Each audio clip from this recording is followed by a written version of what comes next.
Histórias minimalistas, histórias de transformação, tomadas difíceis de decisão, decisões corajosas que fizeram uma virada na minha vida e na vida de algumas pessoas. Este é o novo quadro que eu estou inaugurando aqui no canal, na playlist Histórias Minimalistas. E hoje eu vou contar para vocês uma história de como eu comprei o meu primeiro imóvel.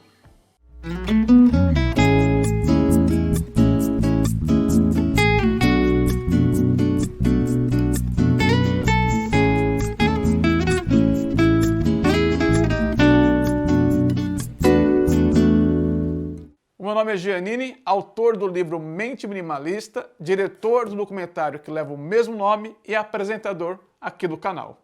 A primeira casa que eu comprei dos meus pais. Uma parte dela, eu tinha 25 anos. Ocorreu assim, a relação dos meus pais não estava boa. Aliás, nunca foi boa.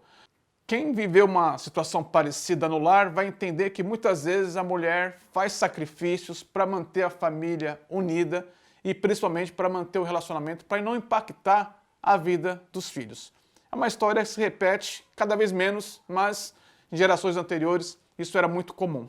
E minha mãe tentou várias vezes salvar o relacionamento com o meu pai. Várias. Eu vi várias cenas que eu não vou descrever aqui, que não vem ao caso. Eu quero falar sobre o momento da compra do imóvel. Como que começou? As despesas da nossa casa, ao longo do tempo, começaram a ser assumidas por mim, que sou o filho mais velho, e por meu irmão do meio, que tem aí 2 anos só de diferença. Conta de água, conta de luz, de repente a gente começou a comprar comida, que começou a faltar comida, de repente a manutenção da casa, e a hora que a gente percebeu, a gente estava quase que pagando quase tudo da casa.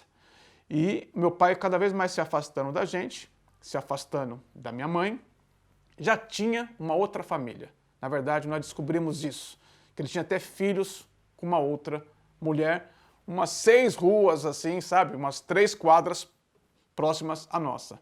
E a gente não sabia mesmo. E ele chegou ao ponto de chegar em casa e só trabalhar, chegava às 7 horas da manhã em casa para trabalhar na oficina dele que ele montou no fundo, dava 6, 7 horas da tarde, ele tomava banho, saía e ia dormir na casa de outra mulher. E minha mãe, já desesperada, sem coragem para tomar a decisão, as pessoas em volta, as pessoas da família, muitas não opinavam, não queriam se intrometer. Então, coube a mim um pouco ali de coragem, talvez ali amadurecendo, ficando um pouco mais adulto, a chegar para minha mãe e falar: mãe, vamos separar, não dá mais, não tem condições de viver assim. E ela aceitou a situação, conversei com meu outro irmão também, e eu contratei um advogado, que era o pai de um amigo meu. E levei ele em casa, ele conversou com meu pai, conversou com a minha mãe, meu pai topou a separação, foi feito um documento, eles assinaram e ficou acordado que ia dividir todos os bens. O imóvel, que era nosso, quitado, uma casa num bairro de periferia de Guarulhos, um Fusca, que era o que meu pai tinha, e alguns equipamentos da oficina dele. Nesse acordo, que estava tudo no papel, por fora, eu cheguei para meu pai e disse o seguinte, conversei com a minha mãe, é claro, mas eu fui tomando a iniciativa dessa situação. E disse para ele: você pode levar o Fusca, que você depende dele para trabalhar, e pode levar todos os seus equipamentos. A gente não vai vender um esmeril, não vai vender um torno, uma ferramenta que você precisa para trabalhar. Eu disse para ele: a casa, você vai ter que dar um tempo para nós. Você tem um filho de 15 anos, que é meu irmão caçula, que mora aqui ainda. A gente tem que se organizar para não vender isso correndo, porque você tem uma casa para morar, alugada ou não, mas lá com a sua outra mulher. Então a gente vai fazer as coisas com calma para a gente não queimar o imóvel. Ele concordou, mas depois de uns 4, 5 meses, começou a aparecer corretor lá em casa para avaliar o imóvel e colocar o imóvel à venda. E é lógico, minha mãe falava: eu tenho um filho menor de idade, eu só vou assinar esse documento se for alguma coisa que seja vantajosa, senão ele vai ter que esperar. Só que era um desconforto, né? Um estresse, uma pressão social em cima da gente e uma tristeza, né, de ver o seu pai se comportando desse jeito, tentando vender a casa e a gente sabia que ele estava sendo pressionado também pela outra mulher. Esse é o contexto. Um desconforto familiar, um estresse que causava discussões dentro de casa e uma preocupação tremenda com o nosso futuro.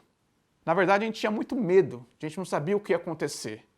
Com a metade do valor da casa, a gente não sabia onde a gente ia morar, que imóvel a gente ia conseguir comprar. A gente teria que ir para um lugar, às vezes, mais distante, com menos estrutura, mais violento, ou morar de aluguel. Então, o medo do futuro começou a fazer parte do nosso cotidiano. Essa situação me trouxe muita força. Digamos que nesse momento eu virei adulto, porque ser maior de idade não significa ser adulto. Eu tinha que achar uma solução inteligente para resolver aquela situação.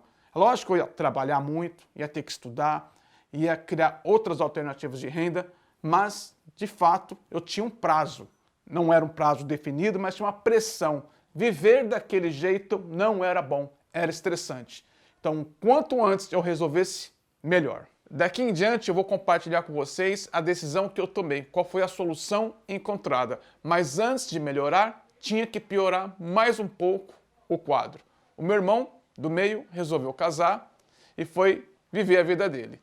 Lógico que eu fiquei feliz, aquilo foi muito bom, só que a situação em casa agora ficou só para eu resolver.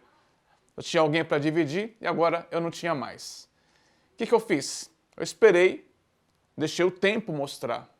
Eu segurei a ansiedade e também administrei a tristeza, a raiva, aquele misto de sentimentos para refletir e esperar o tempo mostrar qual seria o melhor caminho. Enquanto isso, fazia a faculdade e estava trabalhando. A separação ocorreu quando eu tinha 23 anos. Então, dos 23 aos 25 foi o tempo que eu fui amadurecendo e esperando as coisas acontecerem. E nisso, o corretor batendo palma lá em casa, não tinha campainha, avisando que tinha gente interessada para conhecer a casa, se a gente ia assinar, se a gente ia vender ou não. E a gente nem cruzava mais com meu pai na rua e se cruzasse, a gente nem conversava com ele, porque a situação era bem desconfortável. Até que um dia, em uma das visitas do corretor, eu perguntei: quanto vale essa casa? Qual o valor que vocês estão estipulando para venda? Ele respondeu: a casa vale em torno de 50 mil reais. Poderia vender por 60, mas o valor para vender mesmo é 50. E aí eu tinha um número. Pela primeira vez eu tinha um número. Se eu quisesse comprar a metade da casa, eu teria que ter 25 mil reais. Dinheiro que eu não tinha. Esperei um pouco mais. E eu percebi o seguinte. Comecei a refletir que meu pai queria muito vender a casa. E a gente falava que 50 mil era um valor baixo. A gente queria um valor maior para ter mais condições de comprar um outro imóvel, e ele jogava o valor para baixo. E aí eu pensei o seguinte: deixa jogar o valor para baixo. Deixa eu fazer conta de quanto eu tenho e aí eu faço uma proposta. Eu tinha um carro que valia em torno de 7 mil reais, eu tinha um dinheiro guardado, pouco, eu tinha 3 mil reais guardado, então eu conseguia vender o carro e ter 10 mil para começar a fazer uma primeira proposta de compra. E fazendo contas, eu falei, eu consigo pagar uma parcela de 400 reais por mês. Então, eu consigo dividir, talvez, em 10 parcelas. E aí, isso daria 14 mil. 14 mil para 25, ainda faltava 11. Eu não tinha de onde tirar esse dinheiro. Aí eu lembrei de algo. Eu lembrei que desde a separação, meu pai pagou só 2 meses de pensão. Depois não pagou mais. Então já eram 2 anos e alguns meses sem pagar pensão. E aí eu fiz conta, falei, quanto que ele deve de pensão? Ele devia em torno de 6 mil reais. Então, somando agora, 10 mais 4 mais 6, 20. Para 25, falei, não, deixa ele baixar para 40. Um dia o corretor nos visitou e eu falei, ó, eu tenho interesse em comprar casa, eu estou juntando dinheiro, mas eu pagaria no máximo 20 mil, que é metade de 40. Se ele topar, falar para ele vir aqui conversar comigo e a gente acerta. E aí ele foi conversar comigo, eu contei essa história para ele, falei, ó, eu te dou 10 agora, parcelo 4 mil, e só que você tem um filho, né? de 15 anos, que você não paga a pensão desde os 13, e isso dá um montante de 6 mil. Então daria um total de 20 mil. Então o que a gente faz? A gente abate esse dinheiro da pensão que você não pagou, eu te dou 10 mil agora e te pago parcelado. E te faço uma proposta ainda melhor para a gente fechar isso agora.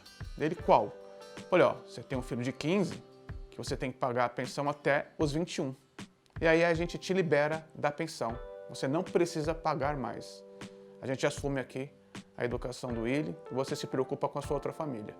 Dele, mas por que você faria isso? Eu falei, para a gente quebrar qualquer tipo de vínculo, você tocar a sua vida e a gente tocar a nossa, para você ter paz lá e a gente ter paz aqui. Dele, mas o que me garante que depois de algum tempo você não vai me denunciar, sua mãe não vai me denunciar porque eu não estou pagando pensão? Eu falei, mas como que você quer fazer? Como você quer lidar com a situação? Ele, não, eu venho aqui todo mês então com recibo, vocês assinam como se eu tivesse pago para ter um documento para me proteger. Eu falei, tá bom, se você faz questão, vamos fazer assim. Ele aceitou essas condições, realmente, no primeiro, no segundo, no terceiro, no quarto, no quinto mês, até 6 meses ele ia lá, uma vez por mês, com recibinho, a gente assinava como se ele tivesse pago. Depois de um tempo ele parou de ir e deixou para lá, e aí nós tocamos a nossa vida. Essa é só uma parte da minha história. É lógico que tem muito mais depois disso, mas esse recorte que eu estou trazendo para vocês me trouxe muitas lições que eu quero compartilhar. Primeiro, a gente tem que aprender a gerenciar as nossas emoções, porque a ansiedade, a raiva, tudo isso deixa a gente cego, a gente atropela, comete muitos erros e não faz o que tem que ser feito. Segundo ponto, o minimalismo não vai ajudar a gente a entender essas coisas. Essas questões são humanas, são questões de amadurecimento, são questões reais da vida. Essa história que eu estou compartilhando, o benefício que ela me trouxe foi uma habilidade financeira. Eu negociei pela primeira vez algo de grande porte, que estava até acima da minha capacidade, da minha competência até aquele momento. Assim eu pensava. E eu me senti muito feliz em conseguir chegar nesse resultado e principalmente trazer paz de espírito para dentro de casa. Porque a partir daí a gente conseguiria, sabe fazer o quê? Pintar a casa, arrumar a casa. Coisa que a gente não fazia mais, porque a gente vai pegando um pouco de indiferença, você vai pegando um pouco de desgosto com a sua própria casa, que não é legal, que é onde você mora. A gente ficava doente dentro de casa. E aí, ao resolver, parece que sai um caminhão não, um avião, um planeta de cima das nossas costas. Eu lembro da sensação de liberdade de ter conseguido negociar a casa com meu pai e comprar a metade. Depois, a gente acabou vendendo essa casa por 80 mil reais e saímos deste bairro e fomos morar em outro. Eu, a minha mãe e o meu irmão caçula. Outras histórias sobre a minha vida, sobre outros imóveis que eu comprei, sobre situações difíceis relacionadas à questão familiar e finanças. Se você quiser saber, acompanhe este canal, que as histórias serão compartilhadas aos domingos. Tem amigos meus pessoais que não sabem dessas histórias. E por que eu estou abrindo? Porque todas essas histórias estarão no meu próximo livro. Só estou aqui antecipando algumas delas. A proposta do quadro Histórias Minimalistas é levar inspiração e informação, compartilhando situações reais de vida para que talvez alguém ouça, aprenda algo, aplique e transforme a própria vida. Se você tem uma história para compartilhar, uma história inspiradora, que você tem lições que você traz até hoje, que se conectam com o minimalismo, escreva para mim. Me mande um e-mail para prof.giannini@gmail.com.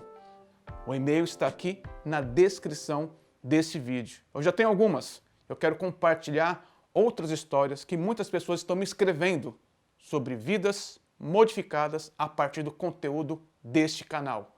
E é com muito carinho, muita responsabilidade que eu levo essa mensagem para vocês. Eu quero só deixar uma frase final dessa experiência toda. Ser maior de idade não é ser adulto. Ser adulto, entre outras coisas, é você ter capacidade, competência emocional e se bancar. conseguir cuidar da sua própria vida e se sustentar. E lembre-se, não é sobre o que ou quanto você tem, mas sim sobre quem você está se tornando no caminho. Um grande abraço, se inscreva no canal, clique aqui no like se você gostou dessa história e a gente se encontra com mais uma história no próximo domingo, neste quadro Histórias Minimalistas.